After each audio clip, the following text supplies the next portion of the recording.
Hello, आप लोगों का स्वागत है हमारे YouTube channel daily GK GSB Tanuj. आज हम लोग बात करेंगे मानव रक्त के बारे में। इसके पहले हमने कई सारे क्लासेस कर ली हमारे चैनल पे। Daily current affair, GK, math और रीजनिंग की शॉर्ट ट्रिक्स, बड़े बड़े रीजनिंग के सवालों को कैसे छोटे सॉल्व करें, मैथ, इन सब के बारे में बताया जाता है। और आज हम लोग बात करेंगे मानव रक्त, ह्यूमन ब्लड, जो कि बहुत इंपॉर्टेंट है। कभी ना कभी हर एक कम्पिटिटिव एग्जाम में 2 या 3 क्वेश्चन इससे पूछे जाते हैं। हम जितना बता रहे हैं उससे बाहर से क्वेश्चन नहीं आएगा। आइए हम लोग आगे बात करते हैं। देखिए, अब आ गया है रक्त क्या होता है। अब हम लोग बात करेंगे रक्त क्या होता है। 4 ऑप्शन दिया है। एक संयोजी ऊतक होता है, एक उत्कालीन ऊतक होता है, ए बी दोनों होता है, इनमें से कोई नहीं। आंसर देखिए नीचे दिया ए। ये क्या होता है? एक संयोजी ऊतक होता है। ठीक है। अब मानव रक्त किस प्रकार का ऊतक है? रक्त किस प्रकार का ऊतक है? आपको देखिए 4 ऑप्शन दिया है। एक तरल संयोजी, ठोस संयोजी, प्लाज्मा, इनमें से कोई नहीं। तो हमारा होगा ऑप्शन ए, तरल संयोजी। ऑप्शन ए, तरल संयोजी। अब दिया है रक्त में कितने प्रकार के पदार्थ पाए जाते हैं। रक्त में कितने प्रकार के पदार्थ पाए जाते हैं? इसका आंसर होगा रक्त में 2 प्रकार के पदार्थ पाए जाते हैं। रक्त में 2 प्रकार के पदार्थ पाए जाते हैं। और तीसरा है रक्त का लगभग कितना प्रतिशत भाग प्लाज्मा होता है। रक्त का कितना प्रतिशत भाग प्लाज्मा होता है? इसका आंसर होगा 60% भाग प्लाज्मा होता है। आंसर सी, 60% भाग प्लाज्मा होता है। और हम लोग आगे बात करें प्लाज्मा में जल का प्रतिशत कितना होता है। जो प्लाज्मा होता है उसमें जल का प्रतिशत कितना होता है? तो उसमें 90% जल से ही प्लाज्मा हमारा बनता है। 90% जल से ही हमारा प्लाज्मा बनता है। रक्त के मुख्य कार्य क्या हैं?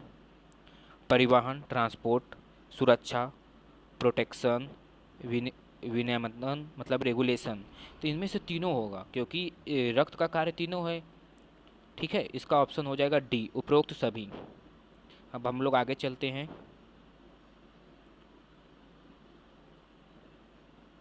अब देखिए दिया है रक्त शरीर में क्या कार्य करता है।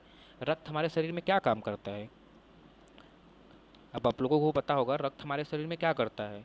सारे शरीर में ऑक्सीजन पहुंचाने का काम किसका होता है? हमारे पूरे बॉडी में ऑक्सीजन पहुंचाने का काम रक्त का होता है। तो इसका ऑप्शन हो जाएगा बी।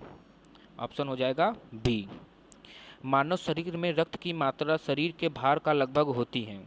जो हमारा शरीर है उसमें रक्त, हमारा जो हमारा खून है, हमारे शरीर का मतलब जो वेट होता है उससे कितना होती है, लगभग उसका लगभग कितना होती है? हमारे वेट का 7% हमारे शरीर में रक्त होता है। अगर अपना ब्लड निकालना है तो हमारा जितना वेट है उसको 7 से डिवाइड कर देंगे तो पता चल जाएगा हमारे शरीर में कितना ब्लड है। महिलाओं में पुरुषों की तुलना में कितना रक्त कम होता है? महिलाओं में जो देखो पुरुष में ज़्यादा होता है रक्त और महिलाओं में उसके तुलना कुछ कम होता है। तो इसका होगा 1/2 लीटर। 1/2 लीटर, इसका ऑप्शन बी है। Option b, 1/2 litre. ठीक है, इसका ऑप्शन बी है, 1/2 लीटर। अब आइए हम लोग आगे बात करते हैं। एक वयस्क मनुष्य में औसतन कितना रक्त होता है? एक जो मतलब अच्छा मनुष्य है, जिसकी शरीर अच्छी है, उसमें कितना रक्त होता है? उसमें 5 से 6 लीटर। एक मनुष्य के शरीर में 5 से 6 लीटर रक्त होता है। ठीक है। अब आगे बात करते हैं रक्त समूह। ब्लड ग्रुप की खोज किसने की थी? ब्लड ग्रुप की खोज किसने की थी? उसका होगा कार्ड लैडिस्नर ने। Option c. ठीक है, ऑप्शन सी। मानव रक्तधार के कौन सा रक्त समूह सर्वाधिक दाता यूनिवर्सल डोनर होता है? मतलब जो हर किसी को अपना खून दे सकता है। यूनिवर्सल डोनर जो अपना खून किसी को भी दे सकता है होता है b, b positive. B positive जो होता है वो अपना खून किसी को भी दे सकता है। ठीक है। अब हम लोग आगे बात करते हैं। देखिए अब ये है कौन सा रक्त समूह सर्वदाता कहलाता है। वही देखिए जो हम लोग पीछे पड़े हैं, सर्वदाता, जो सबको अपना खून दे सक नहीं, सर्वदाता, सॉरी गलत हो गया। कौन सा रक्त समूह सर्वदाता कहलाता है? सर्वदाता होगा ओ माइनस। O minus. कौन सा रक्त समूह सर्वग्राही कहलाता है? तो इसका हो जाएगा a b, a b positive, जो सर्वग्राही कहलाता है। निम्नलिखित में से कौन मानव का रक्त का थक्का रक्त के स्कंद बनाने के लिए अनिवार्य है? रक्त में मतलब मानव के रक्त में थक्का जमाने के लिए कौन अनिवार्य है? तो इसका हो जाएगा विटामिन के। विटामिन के। विटामिन के। निम्नलिखित में से किसकी कमी के कारण रक्त का थक्का नहीं जमता? अब देखिए ये दोनों क्वेश्चन एकदम ठीक है। रक्त का थक्का जमाने के लिए कौन इंपॉर्टेंट है? विटामिन के। और अगर विटामिन के की कमी रहेगी तो रक्त का थक्का नहीं जमेगा। रक्त का थक्का नहीं जमेगा। अब बात करते हैं किसकी मौजूदगी के कारण शरीर के भीतर रक्त जमता नहीं है? किसकी मौजूदगी के कारण हमारे शरीर के अंदर, जो बॉडी के अंदर रक्त जमता नहीं है, वो हमेशा लिक्विड फॉर्म में ऊपर नीचे रन करता रहता है? तो उसका होता है हाइपेरियन। हाइपेरियन। Answer D. निम्नलिखित में से कौन सा एंजाइम रक्त का थक्का बनाने के लिए आवश्यक है? कौन सा एंजाइम है जो रक्त का थक्का बनाने के लिए इंपॉर्टेंट है? थ्रोबिन। थ्रोबिन। Answer b. इसका आंसर हो जाएगा बी। अब हम लोग आगे देखते हैं और आ गया थक्का बनाने की प्रक्रिया के कारण घाव से रक्त स्वात बंद होना क्या कहलाता है? थक्का बनने की प्रक्रिया के कारण घाव से रक्त स्वात बंद होना क्या कहलाता है? स्कंदन। क्या कहलाता है? स्कंदन। रक्त में पीएच मान क्या होता है? रक्त में पीएच मान होता है 7.4।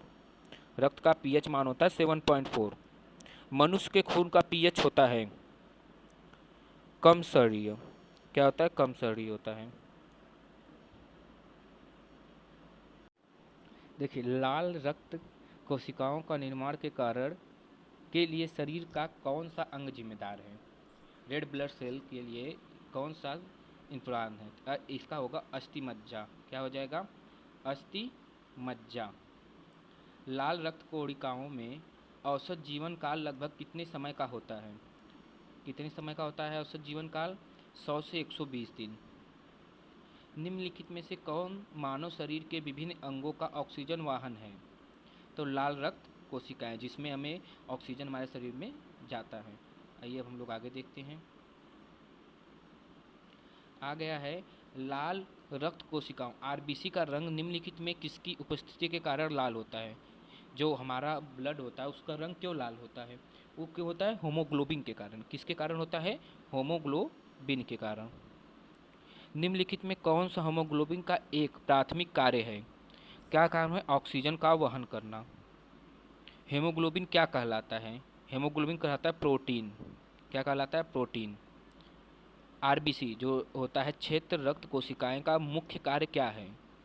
उसका मुख्य कार्य संक्रमण से लड़ना। जो हमारा वाइट ब्लड सेल होता है वो क्या करता है? संक्रमण मतलब हमें बीमारियों से लड़ता है। निम्नलिखित में से वे रक्त को कणिकाएँ कौन सी हैं जो रोगों के प्रतिरोध करने की सहायता करती हैं? तो इसका हो जाएगा एक आंसर फर्स्ट हो जाएगा क्षेत्र कोशिकाएं, श्वेत कोशिकाएं। कौन सी ध्वनि फेफड़ों में हृदय का ऑक्सीजन फेफड़ों को हृदय तक ऑक्सीजन युक्त रक्त पहुंचाती है? किसका हो जाएगा? फुफ्फुस धमनी। फुफ्फुस धमनी।